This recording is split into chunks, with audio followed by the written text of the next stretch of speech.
लोकोत्तर महाविहार येथे दिनांक 7 जुलै ते 16 जुलै या कालावधीमध्ये सामनेर अंशकालीन प्रशिक्षण शिबिर चालू झालेलं आहे।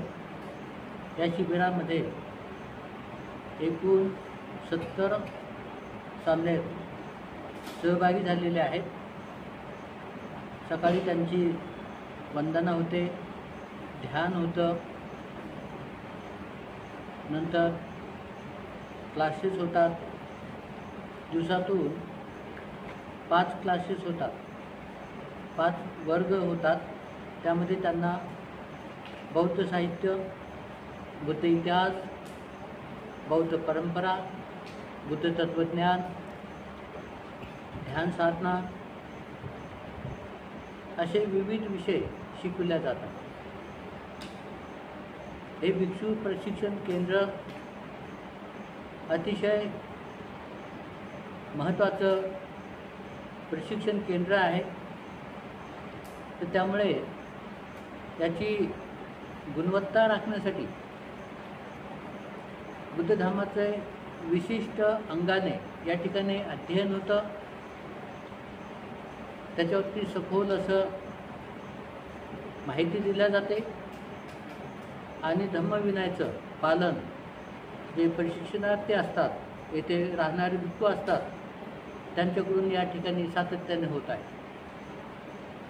तर या शिबिरामध्ये प्रामुख्याने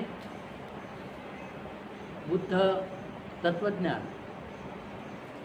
तत्वज्ञानाचं प्रात्यक्षिक, ज्याला आपण बुद्धाची शिकवण आणि त्याचं आचरण अशा अनुषंगाने आपण या ठिकाणी त्याचा सातत्याने अभ्यास करत आहोत। भिक्खू सामनेर यांना धम्मविनय, तद्वतच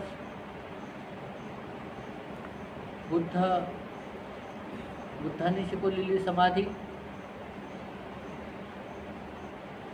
मैत्री भावना, आनापानसती, विपश्यना या बाबीचं त्यांना सखोलपणे शिकवण दिल्या जाते। या शिकवणुकीमध्ये विपश्यनेमध्ये प्रामुख्याने 4 इरियापत, बसण्याची साधना, उभं राहण्याची साधना, चालण्याची साधना आणि झोपून करण्याची साधना अशा विविध अंगाने सर्वतोपरी समाधीचा अभ्यास, विपश्यनाचा अभ्यास या ठिकाणी केला जातो। बुद्धाचं तत्वज्ञान आणि त्याचं प्रात्यक्षिक धम्म आचरणाने या ठिकाणी होत आहे आणि त्याचा लाभ सर्व जे सहभागी झालेले सामनेर आहेत, भिक्खू आहेत, त्यांना होत आहे। विविध ठिकाणचे सामनेर या शिबिरामध्ये त्यांनी भाग घेतलेला आहे। वेगळ्या वेगळ्या जिल्ह्याचे आलेले भिक्षू सामनेर या ठिकाणी सहभागी झालेले आहेत।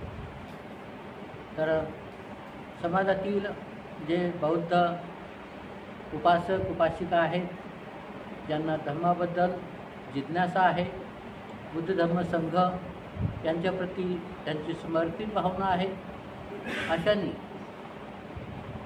या शिबिराचा लाभ घ्यावा। येणाऱ्या ज्येष्ठ पौर्णिमेपासून ही जी आषाढ पौर्णिमा येणारी आहे, या आषाढ पौर्णिमेपासून या ठिकाणी 3 महिन्याचं वर्षवासातील कालावधीचं प्रशिक्षण या ठिकाणी चालू होत आहे। तर त्यामध्ये जास्तीत जास्त सामनेर भिक्खू यांना शिक्षण घेण्याची संधी मिळेल आणि सतत 3 महिने येथे राहून ते आपलं पुढील प्रशिक्षण संपन्न करू शकतील। सर्वांनी याचा लाभ घ्यावा ही सर्वांच्या प्रती सूचना आहे। मंगलकामना।